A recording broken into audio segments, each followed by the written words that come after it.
Hey, what's up, everybody? It is Sunday, March 10th, 2024. Welcome to a brand new episode of the Now Mind You podcast. This is episode 105 Combat, aka the Combat Edition. We are your hosts. I'm TJ, Oh, Matt. and Bryce is not actually here. He has a scheduling conflict, but he should be back with us next week. As far as the doctor is concerned, I'm gonna say it here too. Rest in peace to Akira Toriyama. We talked about it in the manga episode, but we would be remiss if we also didn't acknowledge that he has influence in the combat area too. Don't act hmm like Goku isn't out here inspiring you to train and whatnot, but rest in peace to Akira Toriyama. Matt, you got anything to say on that front? No, you hit it. I agree 1000%. RIP Akira Toriyama. And as far as the docket is concerned, it was a pretty eventful weekend for fighting. I know there was a PFL event in Paris. We're not gonna cover that.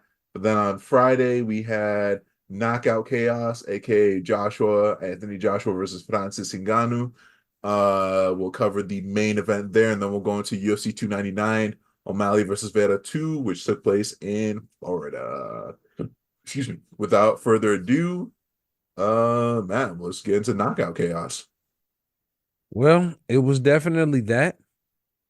Um, Knockout Chaos, we had Anthony Joshua, the former world heavyweight champion, against Francis Ngannou, the former UFC heavyweight champion, in a boxing match. And the last time we saw Francis Ngannou box, he went up against Tyson Fury, who currently is the WBC champion, who he dropped and actually gave an extremely competitive fight to.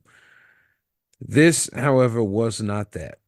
Anthony Joshua came out very early with a really good game plan, jabbing at the body, throwing a lot of looks at Francis just to see how he would react. And realizing that Francis wasn't really getting his head off the line, hammered, and I do mean hammered him with a very strong right hand in the first round, pretty much to end it. It was virtually the back end of the round. He got back up, but the damage was definitely done, I would say, at that point. Mm-hmm. And going into the second round, there were two more knockdowns. The second one completely knocking Francis unconscious. 2 round fight, very short. You know, Anthony Joshua didn't look like it was much work for him.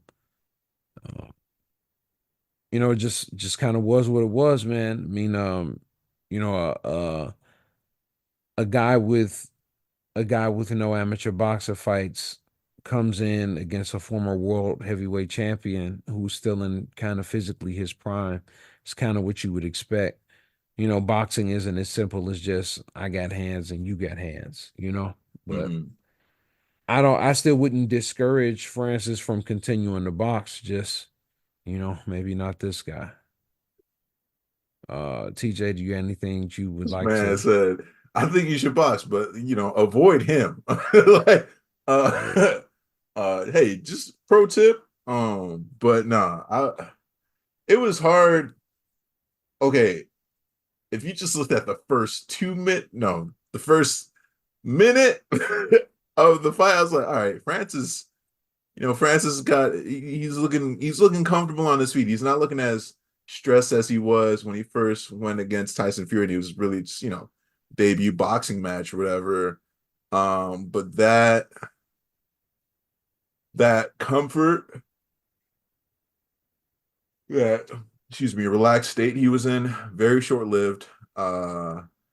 When Joshua hit him with that first right hand in the first round, I was like, because it got to the point where Francis was even switching stances so he could better kind of disrupt the jab of Anthony Joshua. You saw him do that a lot in this fight against Fury, but it unfortunately set him up for a strong ass right hand. Round two, it was just a wrap. It He hit him so hard, like so hard. You have to understand, Francis Ngannou, to the best of our knowledge up to this point, had never been knocked out. Mhm. Um, we saw him take an elbow to the face in his fight against Tyson Fury, and it didn't even look like it registered to him as him getting hit. Anthony Joshua somehow had like you watch the cross in slow motion. I was like, man, that's how I should be throwing my crosses. Like that. Like I don't know what to say, y'all. It was just, I mean, going into the event, I was like, there's a high chance that this would be the outcome, only because now, for one, there's tape on Francis, right? For two, Hello? Anthony Joshua, yeah, I'm still here. Anthony Joshua is not going to overlook Francis. He's going to take him seriously. And the Anthony Joshua we saw there was in rare form. Yeah. Just, yeah. Uh, I got nothing else to say, but I also don't think that Francis should leave boxing at all. He's shown that he can at least hang in there somewhat with the best of the best. Hmm. Um, but I'm curious to see what's next for Joshua, right? So ideally, it'd be the winner of Fury Usyk. I'm sorry, Fury Usyk. Or, I mean, I guess Joseph Parker wants to run it back with Zhang, but maybe a Parker Joshua fight down the line if something happens between if something prevents him from getting to like Fury or Alexander Usyk. But it looks like Eddie Hearn is dead set on making that Joshua, the winner of Usyk Fury fight happen. So Yeah. yeah, I got nothing to say. Let's hop over to the UFC. All right. We had last night we had UFC 299, Sean O'Malley versus Marlon Vera. Co-main event, we had Dustin Poirier versus Benoit Saint Denis. Hmm. We had Kevin Holland going against the debuting Michael Venom Page. We had Gilbert Burns versus Jack Della Maddalena, Jay and Dilla. we had Peter Yan versus Song Yadong. Uh, TJ, you want me to open or you want to open the floor? Hold on, let's see if I do song. No, you open that way. You'll get to Poirier versus Saint Denis. All right. Well, we opened up with Peter Yan versus Song Yadong. Peter Yan is the former champion at bantamweight. In fact, former bantamweight champion. He was going up against Song Yadong, who has really been on the rise. Slash, really his career. I don't know Yeah. how better to put it. He's been on fire since he got into the UFC. Song Yadong pretty much was coming into this fight, coming off a two-fight win streak after TKO and Ricky Simone and getting a unanimous decision victory over Chris Gutierrez in a five-rounder. Um, he was looking to jump the line against Peter Yan, who's been on a three-fight skid. Lost to Aljamain, lost to Sean O'Malley, lost to Mirab and Dvashvili, and now he was here against Song Yadong. And as TJ said when we were before we got on air, he decided to sit forward with his controller. Um, Early on in the bout, we saw Song Yadong uh, was kind of putting a little bit of pressure on Peter. Hmm. Really was just letting his hands go, letting a lot of his strikes go, and something that we see continuously be the difference maker is grappling.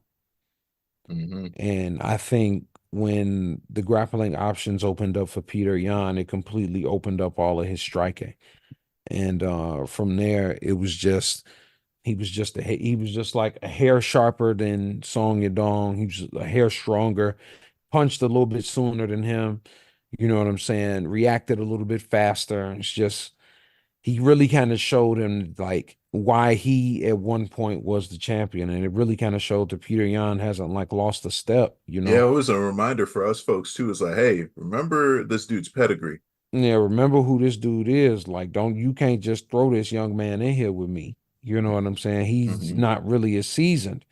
And that's something that we kind of see be a theme throughout the rest of the night.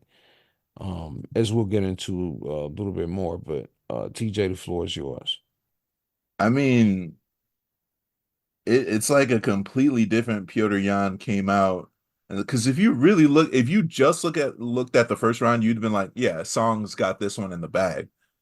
But then he listened to his corner, and it's like it's like we saw the Piotr Jan that unfortunately injured Aljo the first time, right? Like Mhm.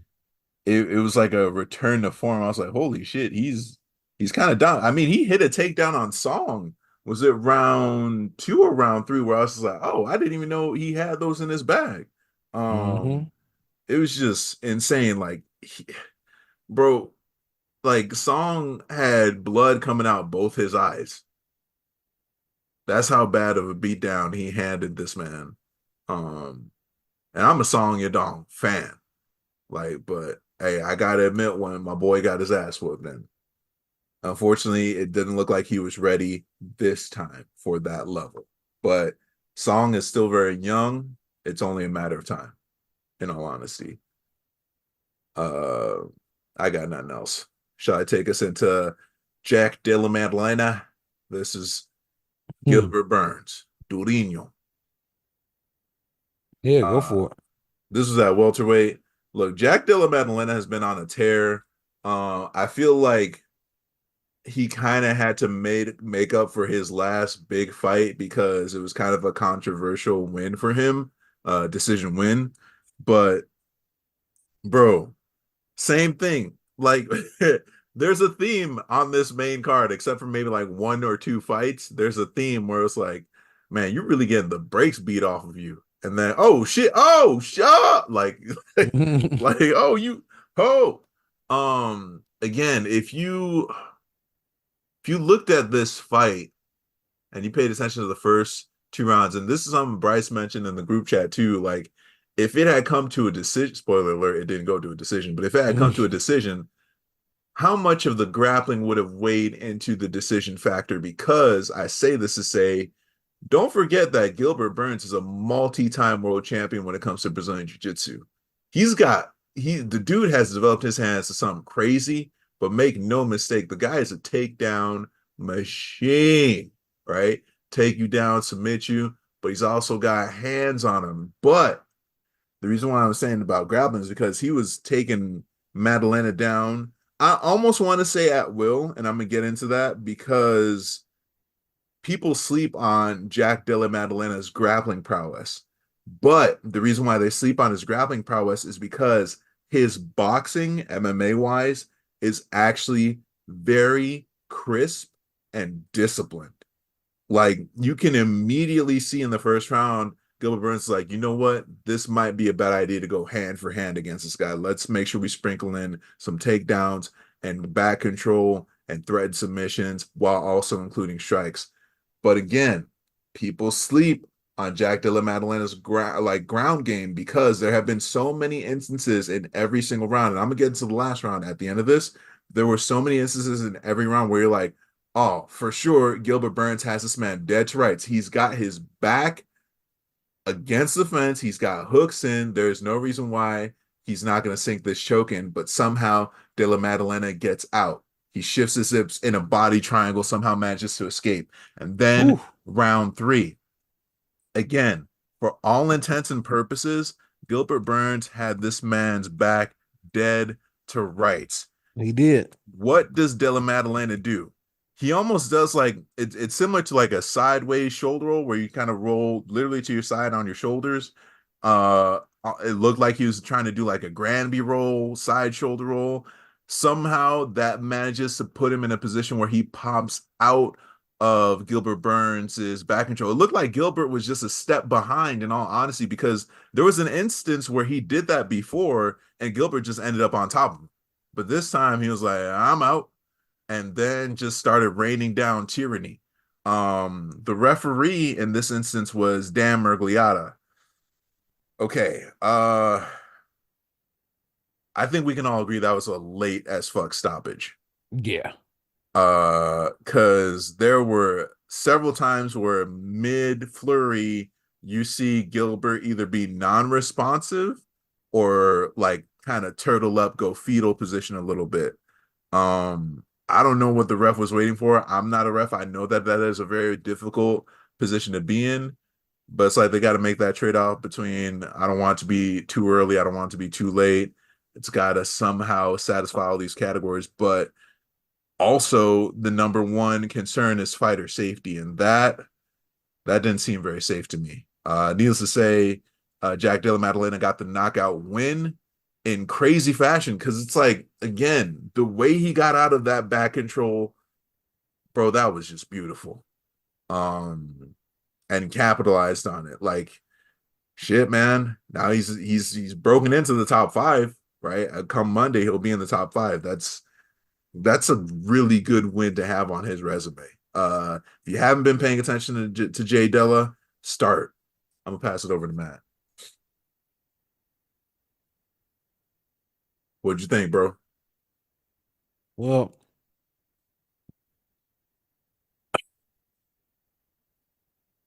it it hurt to see Gilbert Burns go out like that, dog. Bro, he had the cornrows and everything. I was like, He he's trying had to the win. AIs, He bro. was trying to win. He came in there with the Allen Iversons, but Jack Della Maddalena had the answer for his ass. Damn. That fucking knee. And you know what? I hate to say it, but it low key was telegraphed because he kept going for that takedown the Mm-hmm. exact same way. He was shooting from like, I don't know if it was like shooting from far. I don't want to speak on something that I don't really know how to talk about, but like it just kind of was somewhat telegraphed. It's like he did it kind of in the same sort of sequences where it's like, all right, go for the takedown.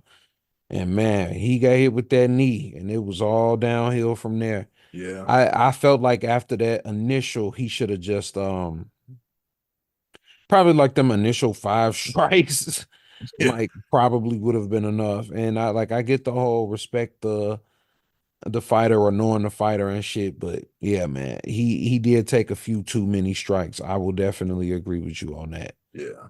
I fully agree with you on that one. Other than that, I the fight was entertaining for as long as it went. Something that the people on what they said on commentary was like a difference between the two of them was that um Della Maddalena was more fluid. His combinations were just more fluid and they really were. Yeah. And I felt like Gilbert Burns was doing a good job of making the fight ugly, but he was just a little bit behind, you know what I'm saying? Mm-hmm. So but that's where I was at with it. I'll pass it back to you. Also on you, Playboy. Take us into probably your favorite fight of the night. So we had Kevin Holland and MVP. Oh He had wait, the isn't that Poirier Saint Denis? How did I misread no that? Poirier Saint Uh Denis the co-main. all right, let me get Holland and Page, and then you get your boys. How about Oh, that? okay. All right. All right.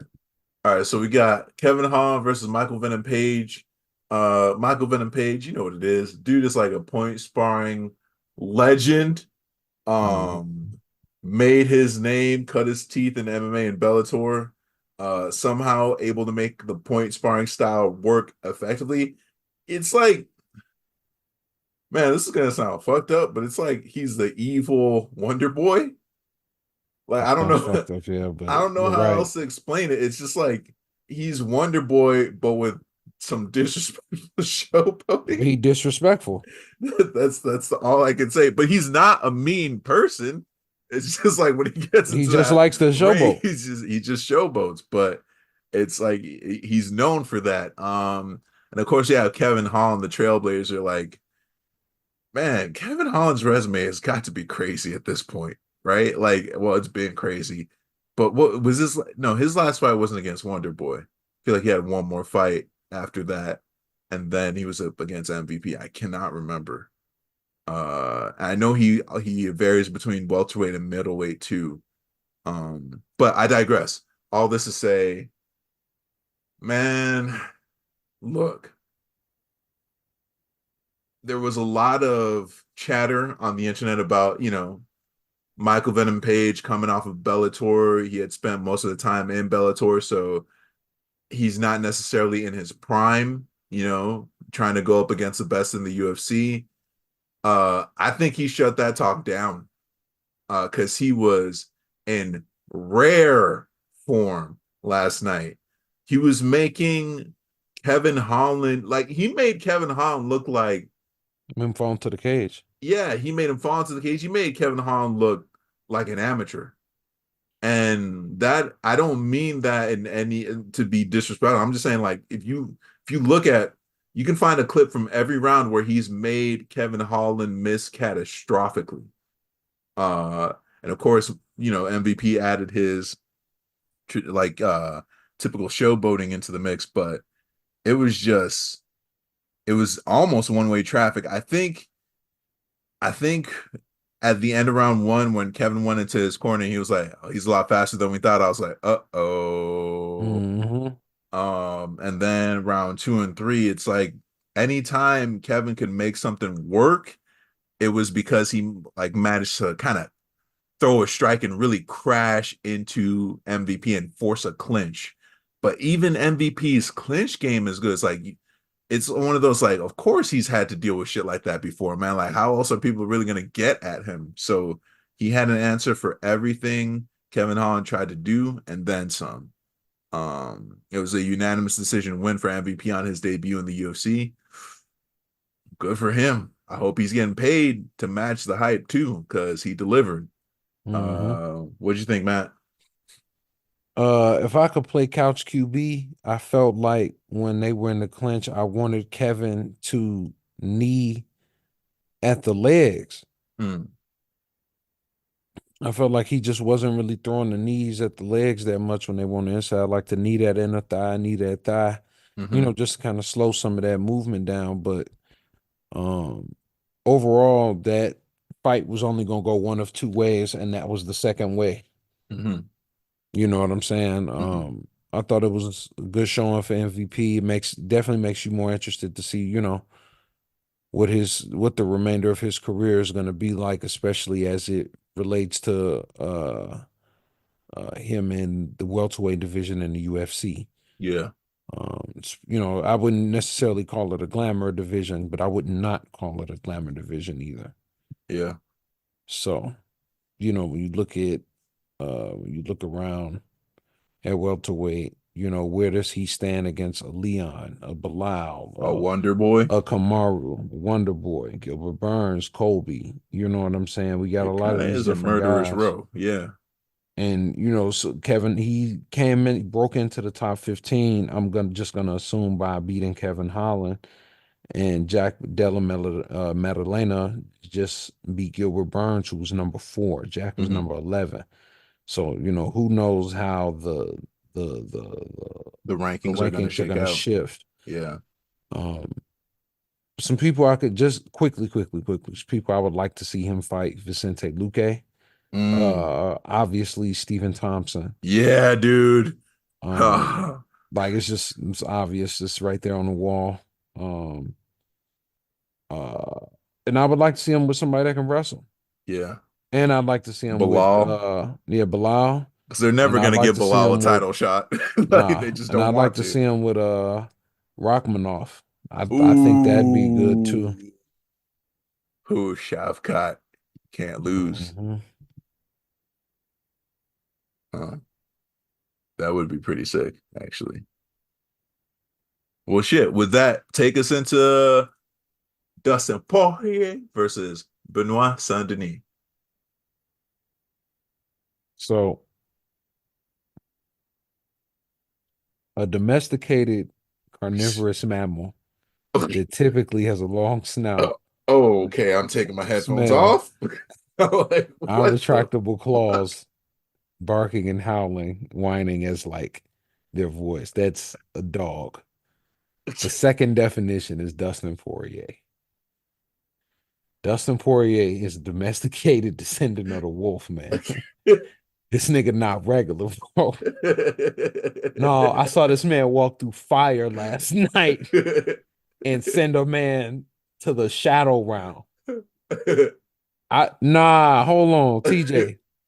Listen, Dustin Poirier went through the craziest 1.5 round war I have ever seen. This is like a Drew Dober fight.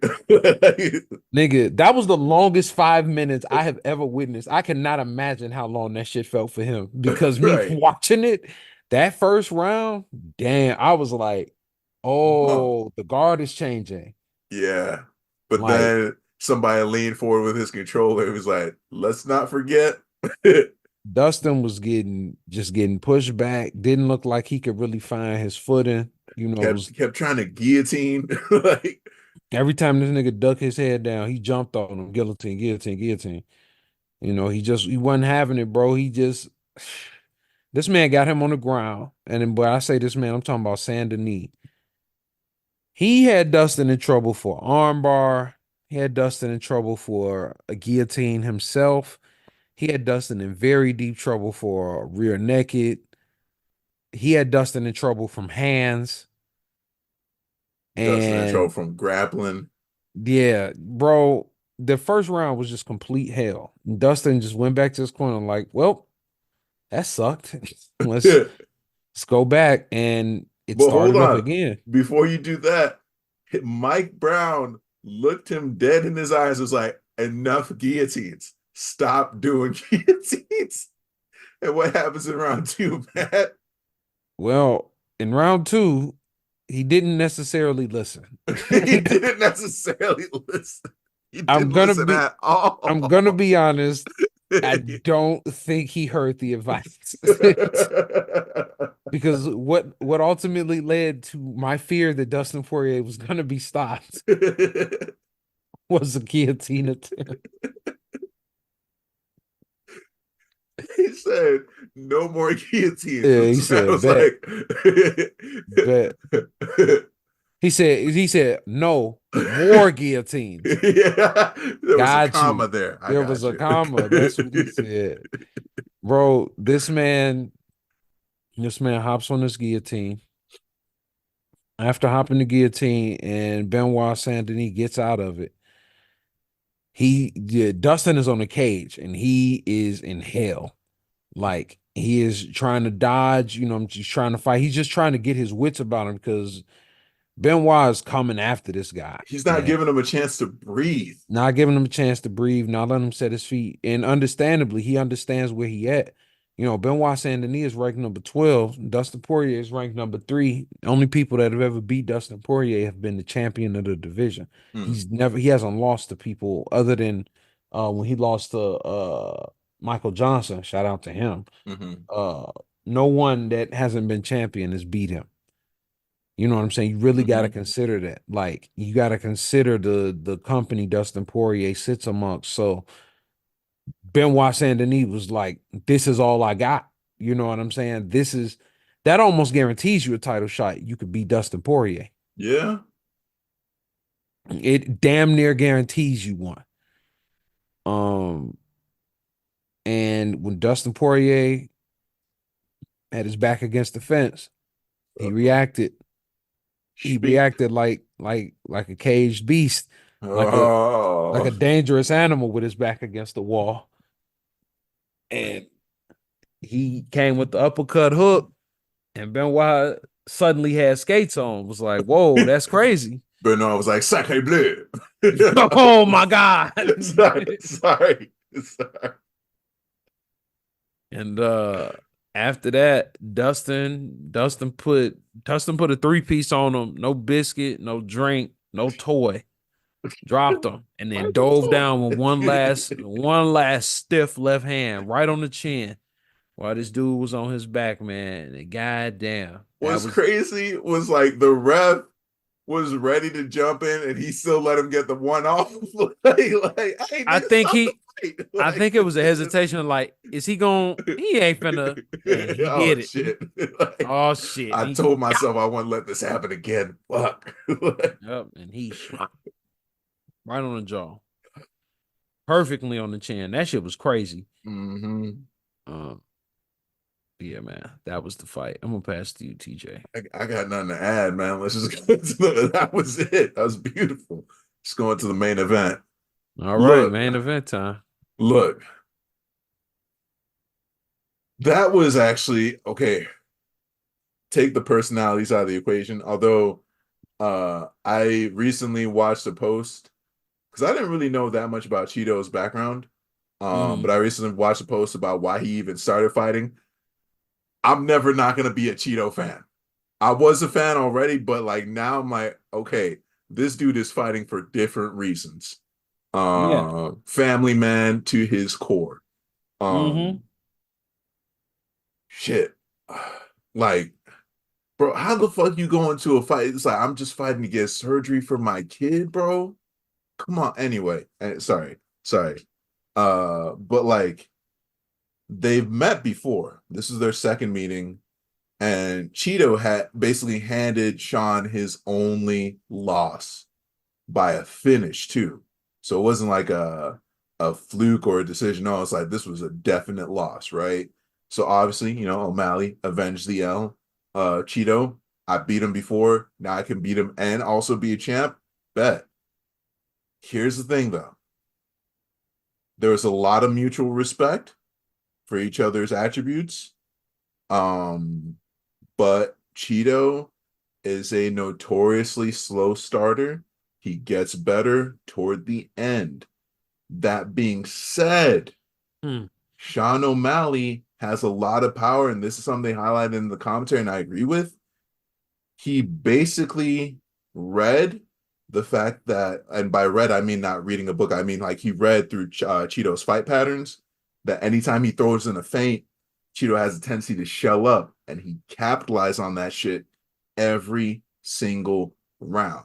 If you Yeah. know that Cheeto is a slow starter, how can you interrupt his ability to get his engine in, like, let's say, first gear, right? He's not even letting him hit second or third, forget fourth or fifth gear. He's interrupting him at first gear. What was Sean doing?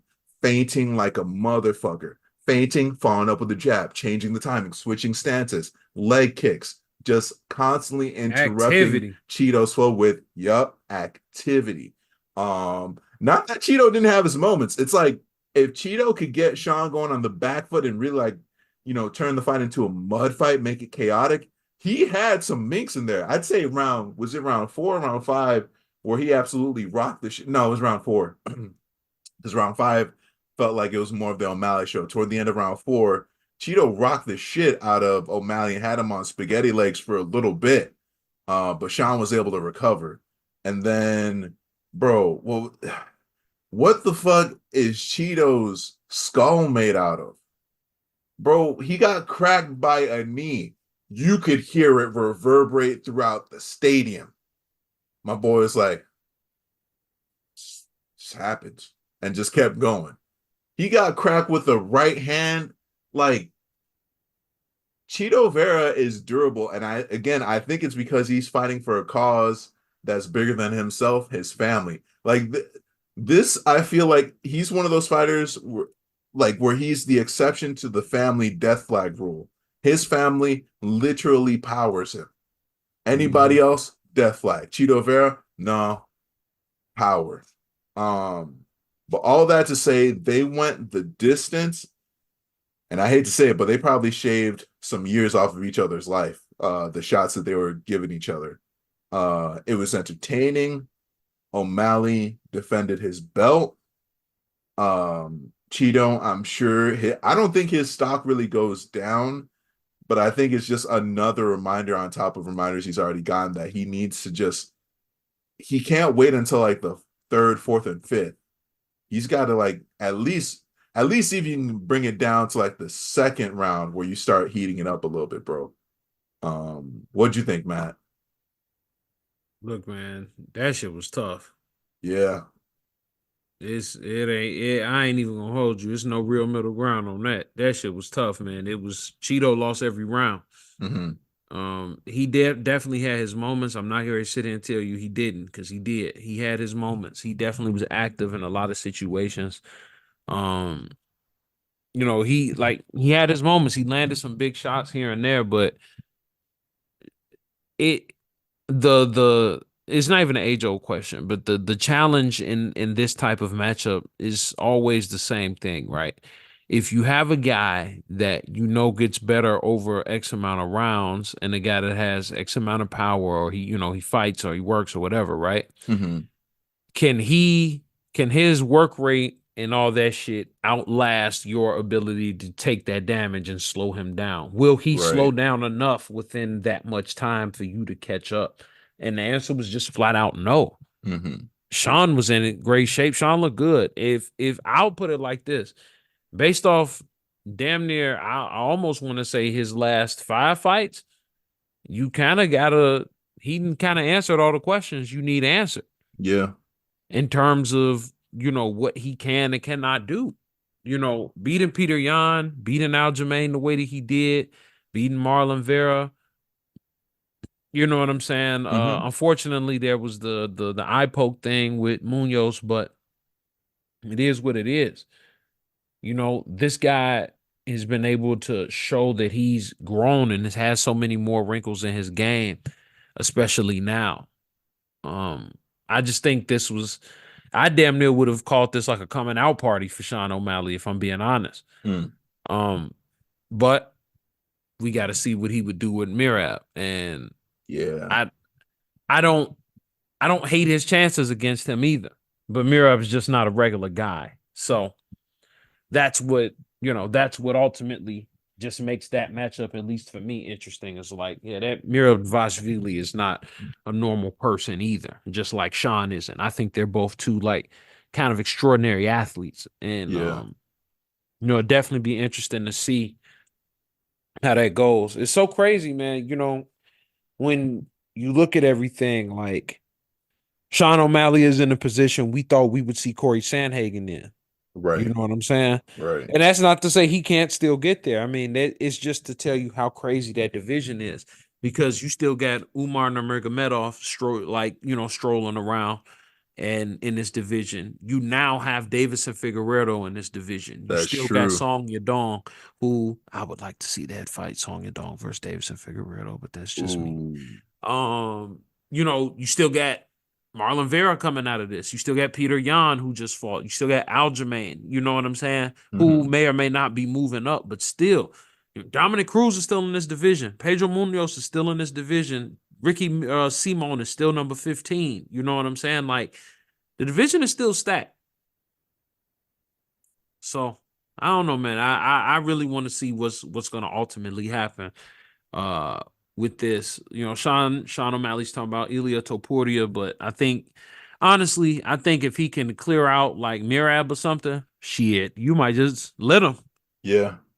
Let him. You know what I'm saying? If you can Yeah. beat a very clear, if you can clear out that, or to be honest with you, him and Corey Sandhagen, because I just need to see him fight Corey Sandhagen. I just gotta see the fight. I need to see it.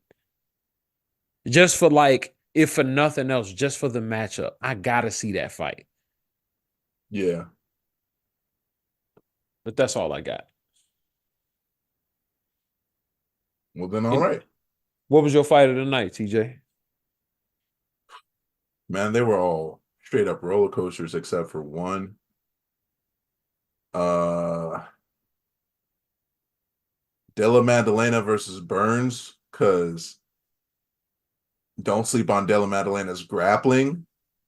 That knee was insane. Man, it's either Della Maddalena Burns or Poirier Saint Denis. I'm gonna go with Della Maddalena Burns. Yeah. Well, how about you? Well, the domesticated descendant of Oh the my God. wolf, Okay. Dustin Poirier. It's a dog, man. How do you Hey, spell Dustin? Dawg. let me tell you something, man. Let that man go back home. Leave him the fuck alone, man. Don't call this man no more. Don't call this man out. Don't call him to come outside. Don't call him to come for no fight nights. Cause every time Dustin Poirier come down from when he take that flight up from fucking Louisiana, somebody get hurt. Leave that man alone, man. Let him sell his hot sauce and be with his kids or something, man. Stop calling that man phone. Leave. You look like if you ain't got no title shot for dude, please leave this man alone. Cause that to me, that shit sent the message like, not yet. He ain't ready to go yet, god damn it. He don't seem like he ready. Uh, Sometime it's a new day, but it ain't today. It ain't today. Yeah. Any final thoughts, TJ? Let that man's knuckles rest. But For real. yeah, I got nothing else. All right. Well, as far as what we got next week, we got a fight night. We got Tai Tuivasa versus Marcin Tybura. I this definitely finna be a banger, and I say that for no other, not just because this two heavyweights, but also for the simple fact that both of these guys have been on some losing streaks. So this might be some job on the line. Ooh. Might, don't nothing make you lock in more than bills. So hey, shit, This we is all been true. there. Locked in. Uh, that's pretty much all we got. On the other end, I got for boxing, we got William Zapata versus Maxie Hughes in a 12-round fight for the IBF and the WBA lightweight title. It's for the IBF title, but it's a WBA lightweight title eliminator. Okay.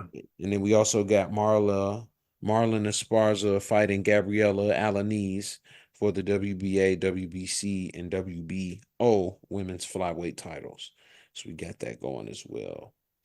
With that, thank you guys so much for checking us out. This has been another episode of the Now Mind You Podcast, Combat Edition. You can follow us all on social media. You can follow me at Matt Hambrick. That's MattHambric, TJ. Y'all can find me on Instagram at Tuss4Skate. That's TUSS number 4_SKATE. And y'all can find Bryce on Instagram at Ashe Onta. That's AXE_ONCA. Bay, bay. Where can they find the podcast? We can find the podcast at Now Mind You Podcast, wherever you like to get your podcast and wherever you like to get your social media. Thank you guys so much. We will see you guys next week. Be safe out there. Rest in peace, Akira Toriyama.